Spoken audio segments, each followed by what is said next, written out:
Good afternoon. Aloha. Nobody's from Aloha. All right. My name's Craig Field. I work for Defense Point Security. I do a little background on myself. I got started doing computer forensics when somebody just bought Encase and said we need somebody to figure this out. And it was great just to volunteer for it, and I've been doing it for over a decade now. And then once you find enough with forensics, the great thing is there's not a lot of people around to tell you what the malware does once you find it.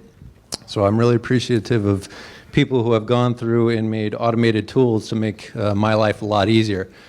So malware visualization, I run into a lot of problems in that, from junior analysts to managers to other reverse engineers and other organizations.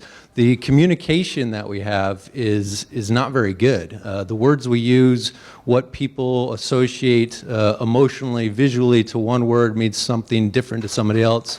What they want to get out of something means something entirely different. So I'm understanding the absolute crucial value in knowing what a word means to your audience and making sure that they understand what you're trying to communicate. This one thing I really love is this quote. We're in the world of data. I saw somebody put something out that says the amount of data we've collected, out of all of it, the most we've collected is in the last 2 years. It's just amazing that we've just turned on sensors on everything, and now we don't know what to do with all of this, and we need more people that can do it. Einstein's quote I love, and it's based on a book, E = MC squared. If you want the shortcut version to that, Netflix has a good video called Einstein's Big Idea. And the point is it takes energy and all the scientists that had to figure out how to communicate what energy is and all the different forms of energy that we have, and matter, and C for celeritas, meaning the speed of light, and what the speed of light is and how it affects our life, and squared and whatnot. And he took all these huge different scientific ideas and was able to get one of the most powerful ideas down to something very short. And as he points out, I have no idea if he said the second part here. I got it from the internet, so obviously it's true. But I appreciate the thought in that we could always go towards giving more data to a manager who has to make a decision, or a junior analyst who's just getting started. But we really need those shortcuts of life to help us to better understand things, because at some point we're all idiots at something, right? So you need somebody to give you that shortcut to help you to get you to the next level. The book is called E = MC squared by David Bodanis. It's local library, a wonderful, great book. And the Netflix version goes into all the men and women who helped create this. 15-year-old female mathematicians from France. I mean, there's a lot of people that went into standing on shoulders, essentially, of people who came before. Something else I want to share. Plague Incorporated. If you've not downloaded this is a fantastic game. You can just do the free version. And it basically, the point of it is you choose what you're going to be, and your goal of the game is to wipe out the human population before the humans can kill you. Right? It's a bit morbid, but the idea is very the same in that you're creating code. You're creating something to attack somebody else, and you are going to have certain defenses you're going to have to overcome, and those defenses are going to try and find ways of stopping you. One of his recent packs that you can download and install is starting the Ebola virus in the United States.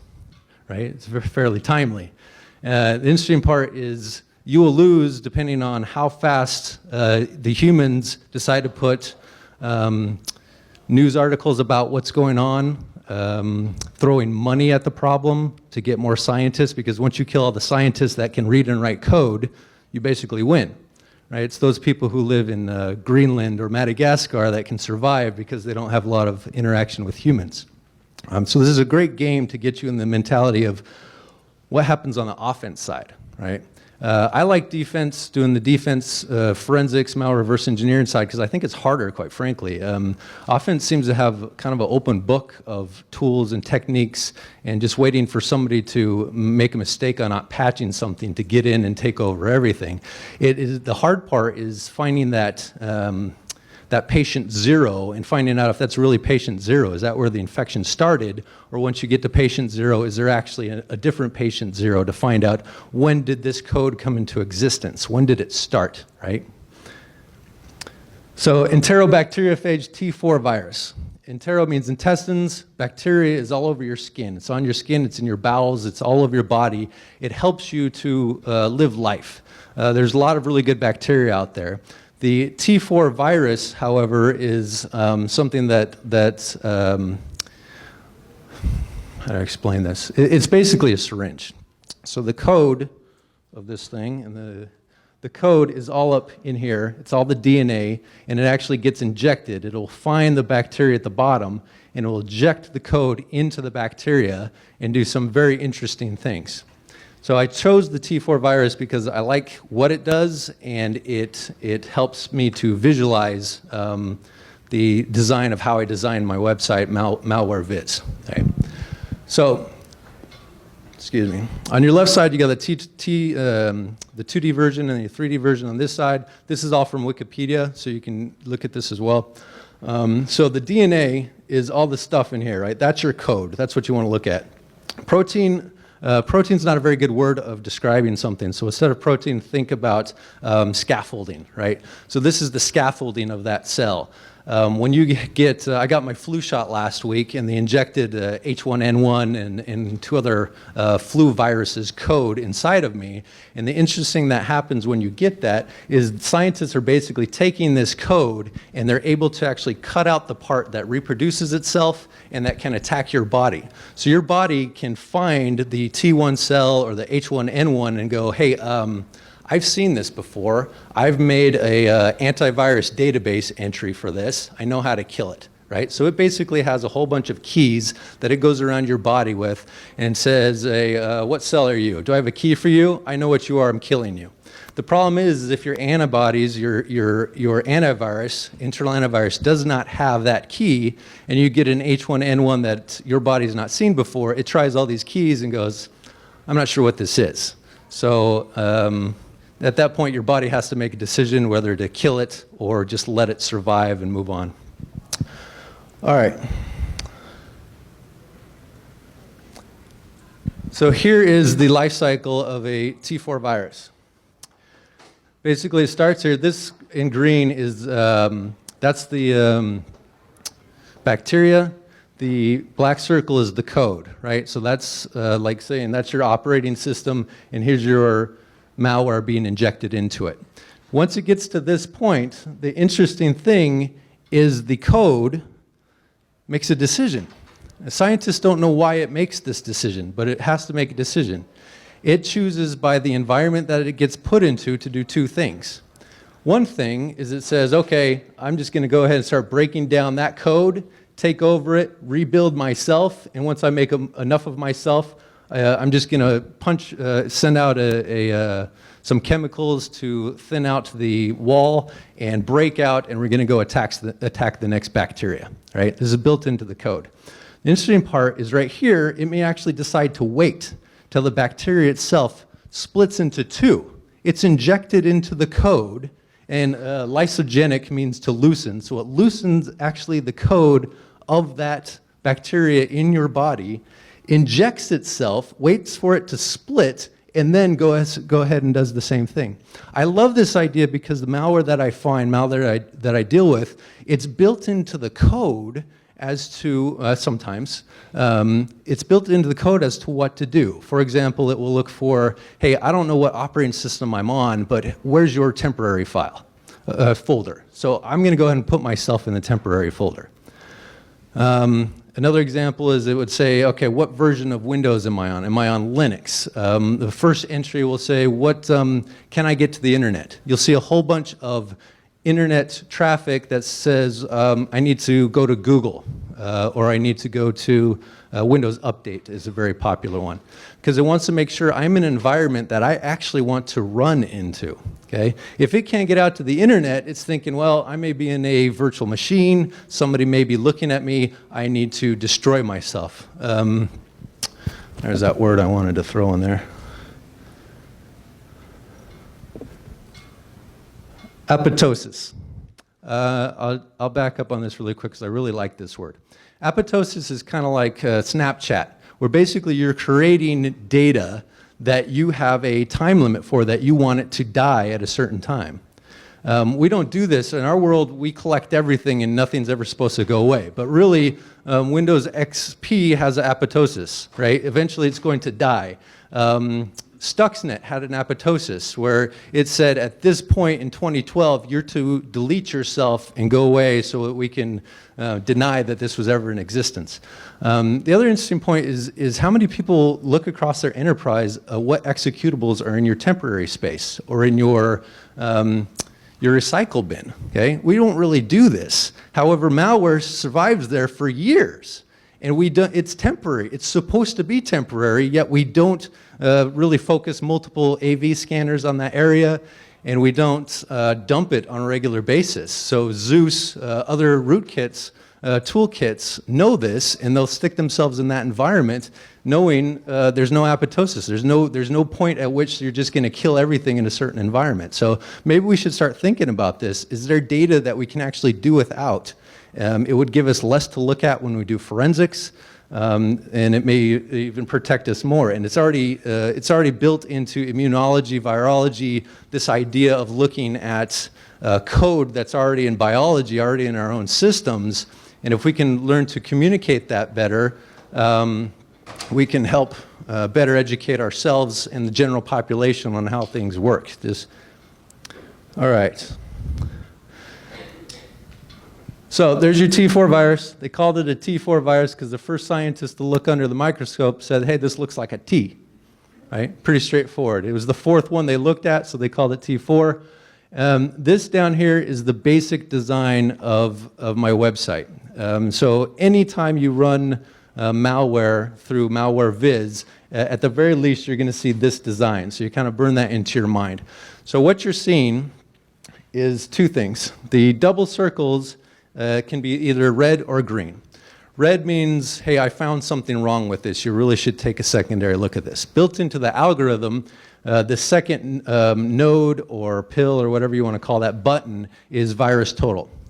So if virus total finds anything wrong with this, the double circles will be red. It just says, hey, I already know this is malicious.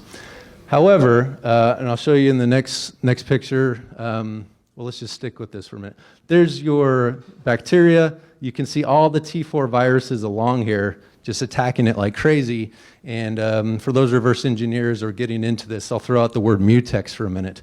What a mutex does is once you have one of these infect a bacteria, when you infect a machine, many of them will have a mutex, and that means mutually exclusive. I like to think of it as like the porta potties on the 4th of July down here at the mall, right? There's tons of them, but you know when one person's inside one. That's mutually exclusive. You don't throw a bunch of people into one.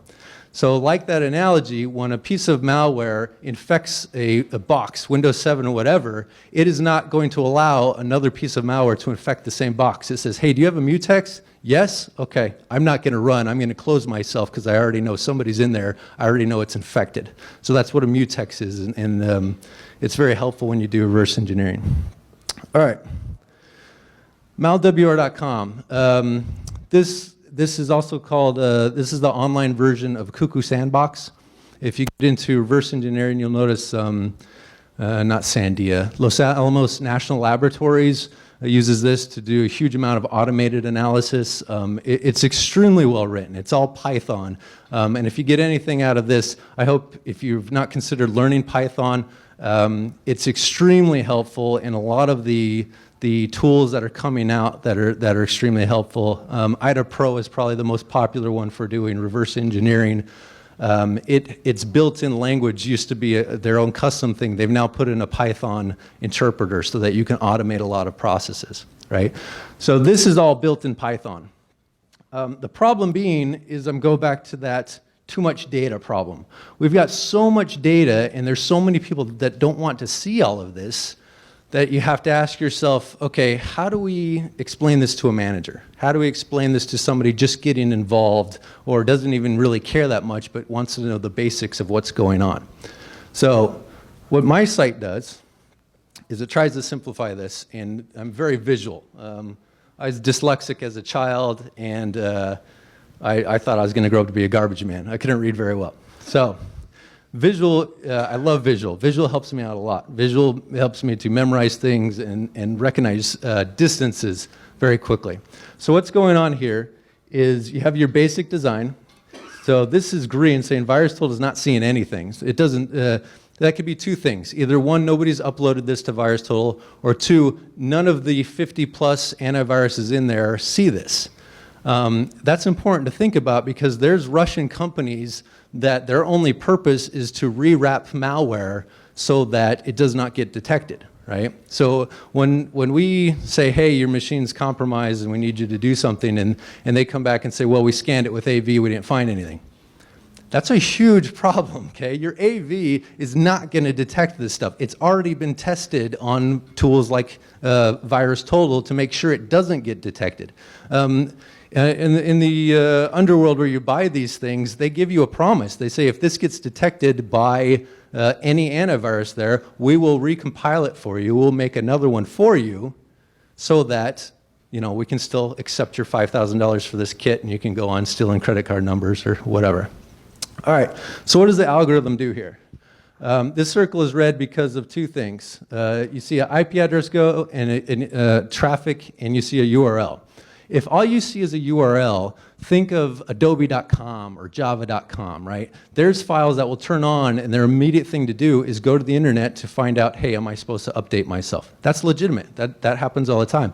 Malware usually has it built into the code to ask itself, hey, I'm probably going to get blocked once, twice, 3, 4, 5, 50 times. I need some way of getting around their way of blocking me. So anytime you have more than one callback, if it goes to the URL and then to the IP address itself, that's usually not built into regular legitimate software, right? To have it hard-coded to go to the IP address. So that is why the red circle turns red. It says, hey, you got too much network traffic going on here.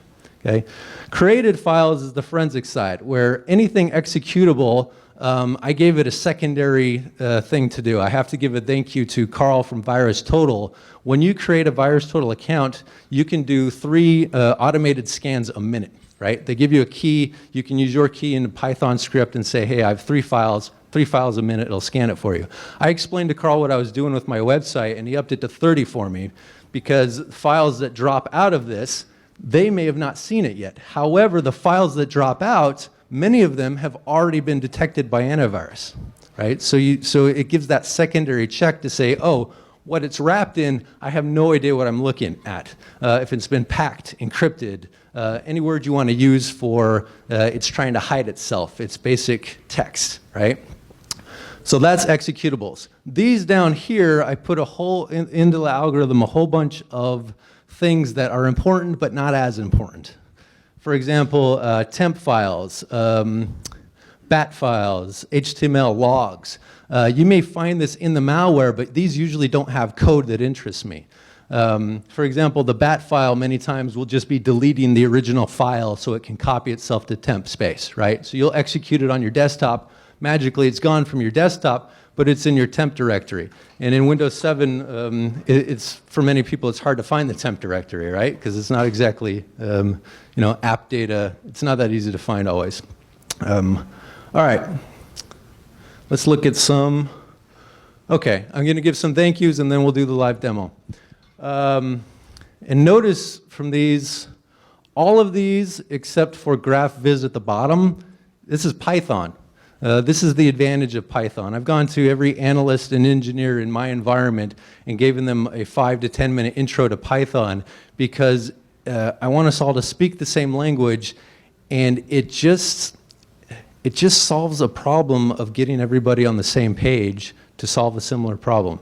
And it emotionally, emotionally, I have to say the word love. I love Python. It has solved so many problems for me and helped me to do so many things quickly. I don't have a programmer background. I studied international studies, global economics, which trained me for nothing, right? One of those social sciences, a college in Austria just axed their entire social department because they weren't training people to get a job where they could sustain themselves and not live off the government, right? So it's an interesting thought that you actually go to college to get a job. Anyway, I worked at a computer store, CompUSA, while I was getting my degree. So once I got into the real world, I went, well, the only job I can get is in computers. So then I went down the certification route, which, yeah, that's a whole nother rant. I have 14 certifications, and most of them have done nothing for me. So I looked at what really has done great things for me, and my Cisco cert and my CISSP have helped me. But Cisco cert was awesome. The CISSP, I don't want to offend anybody. I didn't feel like I was awesome at my job by having my CISSP, but it seems to be written into government contracts, so it's of value to somebody. So to that, I don't want to downplay it. You may need it for your career.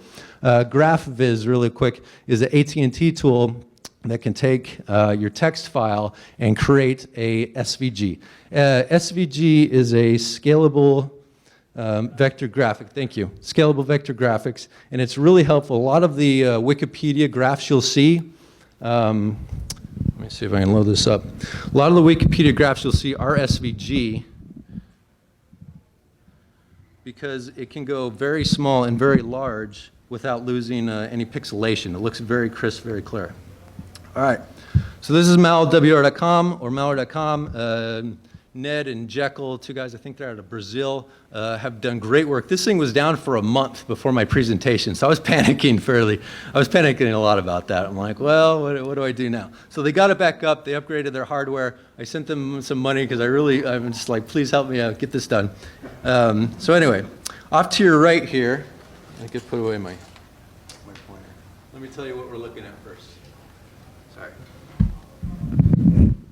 Okay. Off to your right, this is all scene network traffic, and that looks really blurry from my angle. So hopefully, just visually know that these are all callbacks, okay? .net, .biz, .com. And this link right here will take you to that location. So let me show you. Now, I've not done this before. This is going to happen in real time. So I mean, I've done this before. That doesn't make sense. All right, so here we're seeing a domain. So this is going back to, got a bug coming at me, a URL, and then there's the associated IP address. Hopefully we have some drop files, no drop files. Well, let's do it anyway. So all I do is copy. Here's my website. VirusTotal, all they asked was that I put them on the front page. They're very nice of them. Paste it in there, hit go. What's happening in the background is Python is great for scraping. Google uses Python to do its spidering, to index websites. So what it's doing right now is it's going to malwr.com, grabbing everything, and then another tool, a Python tool called Beautiful Soup, is cutting it out and just getting what I want out of that. And of course, this is a live demo, so it's not going to work the first time. I will be patient. The only, Python is really fast, so the only speed limitation here is usually the network. So it could be the wireless from me to there. So Python Anywhere is where this is hosted, and Python Anywhere is great because it's an Amazon cloud. All the tools that you would load into this are already basically there. All you do is import your tools, import Beautiful Soup, import requests. Import anything else you need, and it's done for you. You don't have to do any setup. And then they know you're going to be scraping other websites, so you can build scrapers to say, look, check whatever. If you're going to look at Bitcoin prices, right? Check Bitcoin and whatnot. And I know somebody probably hacked me this day, right?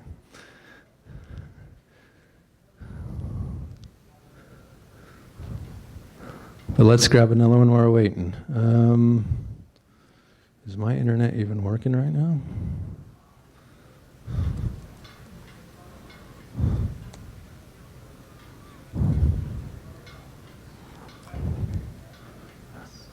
All right, let's grab another one. We'll just right click on this, copy the link. And, you know, failure is not that big a deal. Greatest things in the world have taught me usually when I've failed at something versus doing really well at it. But this usually takes less than a minute, so I'm slightly concerned that, I'm slightly concerned that somebody has messed with my website. I'll give you an option. We'll ask. I can either go through and show you how I could fix this by showing you the actual code, or I could go back to the presentation. Code? All right, let's go with code. So first off, well, let me show you this. Web2Py, I chose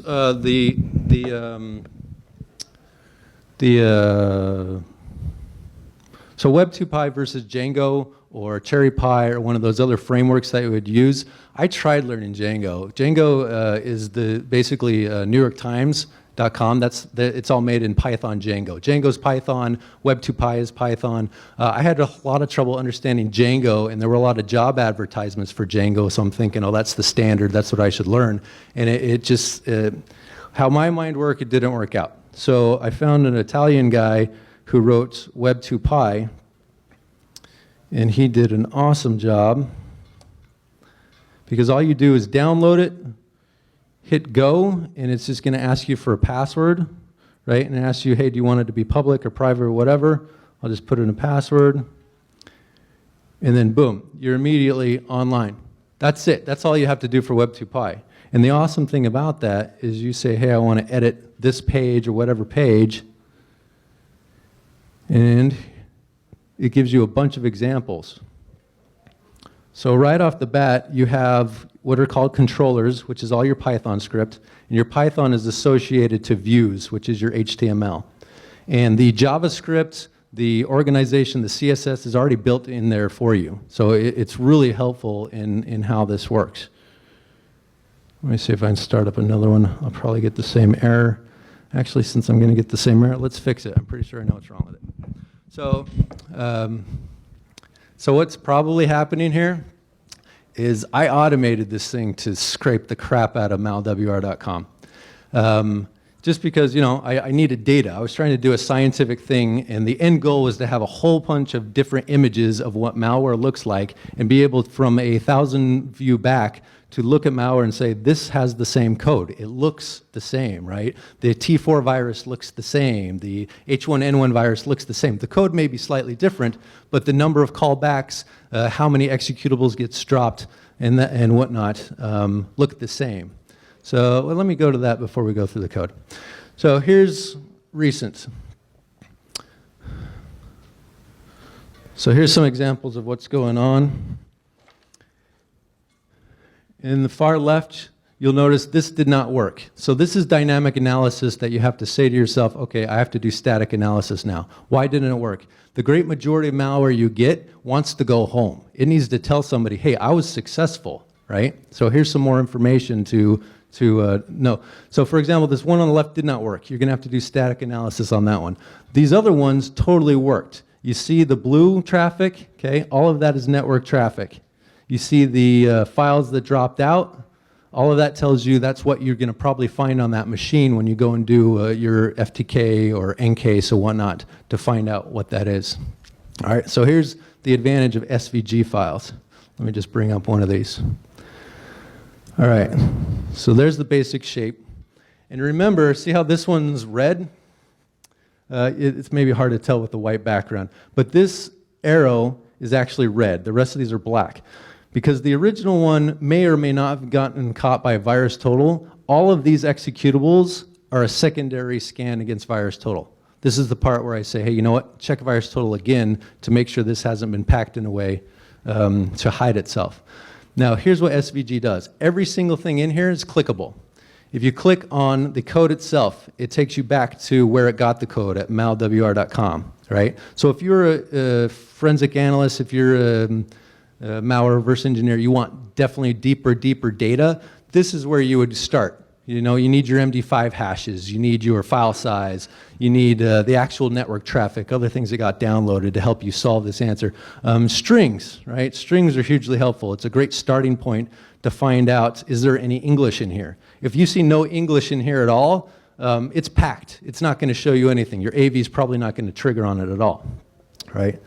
So let's go back here. Virus total, it has 10 hits. So this is the original file that dropped, and it still has 10 hits. When you click on it, it goes to the latest version. And we start saying, okay, riskware, toolbar, adware.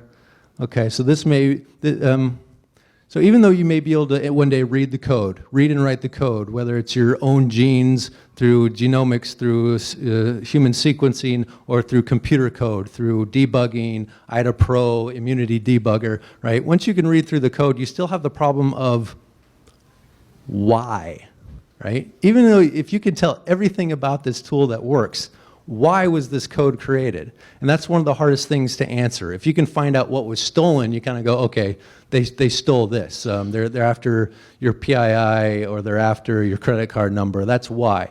But that's one of the hardest things, and the thing in the back of your mind that you should be thinking as you're trying to answer these questions. All right, so any one of these is also clickable, and then you'll see it dumped together a whole bunch of stuff that I really don't care about. I don't care about GIFs. I don't care about HTML, PNGs. I don't care as much about. Let me rephrase it that way. Words are very powerful, and I want to make sure I give the right words here. So I do care a lot more about the JavaScript, which can be detected by VirusTotal exe. So let's click on this exe right here. So it takes you to the MD5 of it, which converts it to the SHA-512 of it, and you can start getting more of an idea of what this is. This is adware, or a toolbar, or this is the type of stuff you'll be looking for when you start doing your analysis and investigation. All right. What about the callbacks? Where do they go to? You'll notice the arrows, some of them go just to the URL, and so you have, look, you got 1, 2, 3 arrows that go to this IP. So this very quickly can explain to a manager why we're blocking something. You say, hey, look, there's your malware. VirusTotal does see it as being bad, and this is why we're blocking those. Okay. What we should also see in here usually is probably like this one, Google APIS.com. There's always that legitimate, not always, in a lot of the kits, there's that legitimate, hey, can I get to the internet? Before I do anything else, before I unpack all of my C2s, all of my IP addresses and URLs to get more information, right? Before I put it in clear text in RAM, can I get to the internet? So once it passes that stage, usually, I always think of it mentally as a popcorn kernel, right? I don't want to chew on the popcorn. There's a lot of people that worry about what packer did it use, right? How is it encoded? How is it encrypted?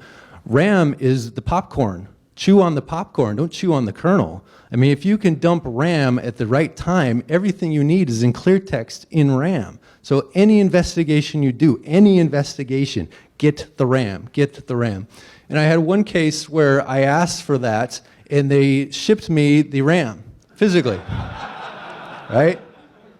So you laugh at that, but I have to take responsibility for that. We have to take responsibility for that as a cyber community, people who know how to speak the language, right? I have to take responsibility for that because I should have asked questions of, do you know what that means?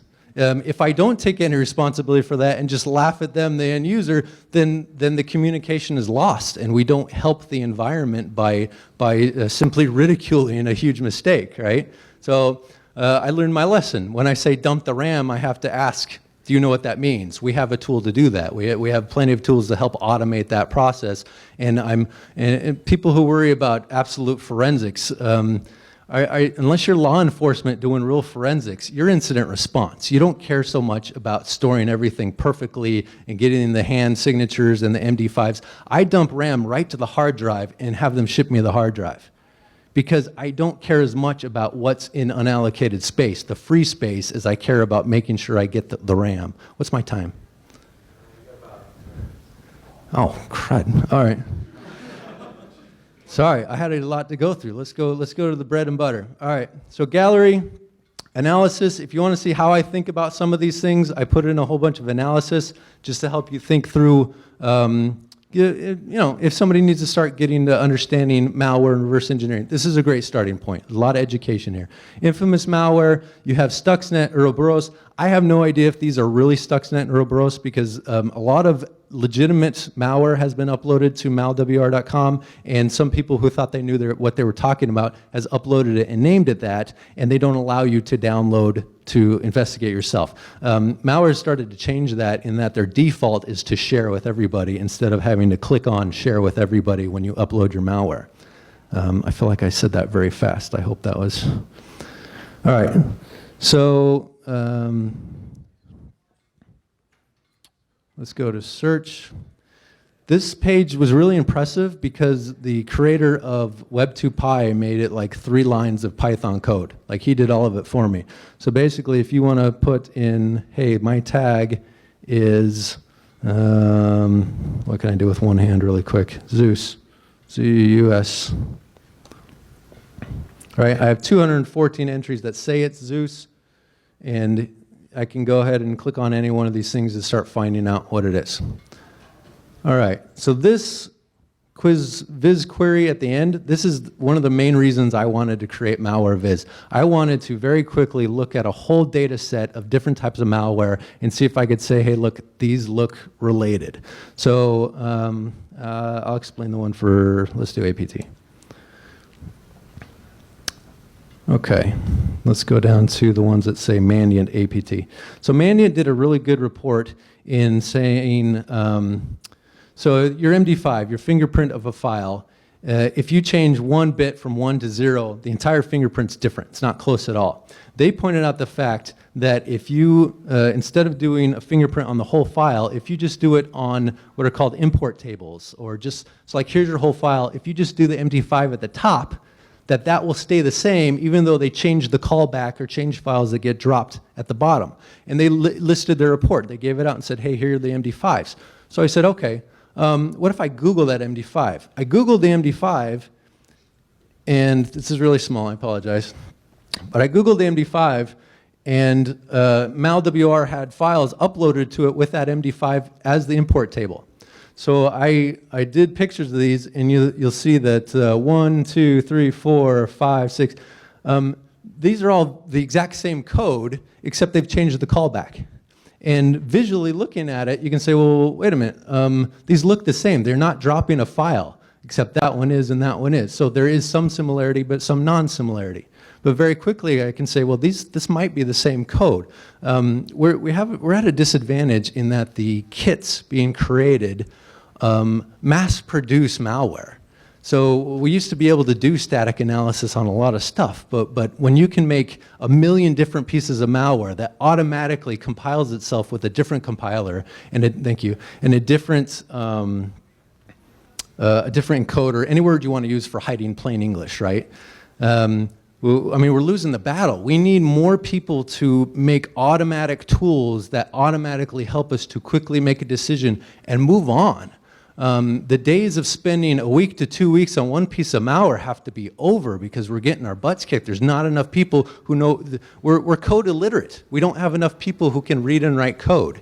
And my hope and idea to you is, what are you doing to help people learn code in your environment? I mean, that may sound daunting, but when you have ones and zeros down here and English here, in my mind, Python is right here. Just get people's toe in the door. It's the closest thing to English than other languages. I'm not, if you want to do Perl or C++, whatever, influence your environment. The more people we have making tools to automate even one process, the more we're getting more to the automatic mentality, because static analysis, manually doing anything, has to be over.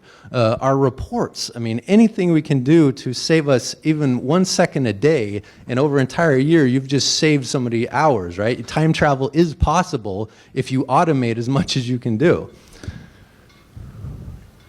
So again, this is all free. You can play with this after, obviously, I fix the website. You knew it had to happen, right? I tried it this morning, and still problems. Zeus, adware, let's do an adware really quick. Let's do unknown.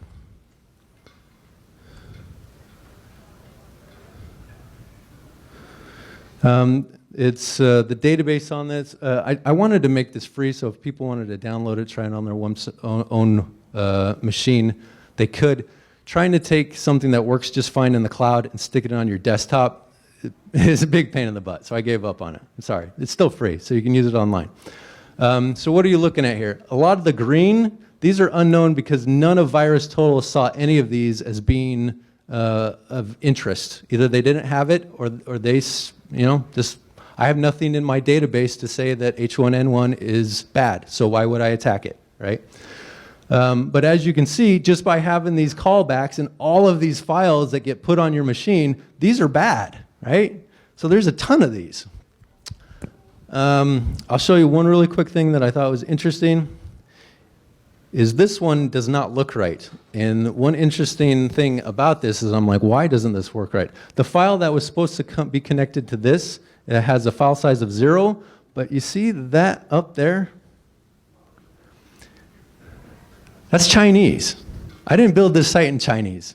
So I'm like, what the heck, how did that get to be Chinese? So the interesting part about it is there's already code built into Web2Py by the Italian guy who made this that allows you to automatically translate certain words.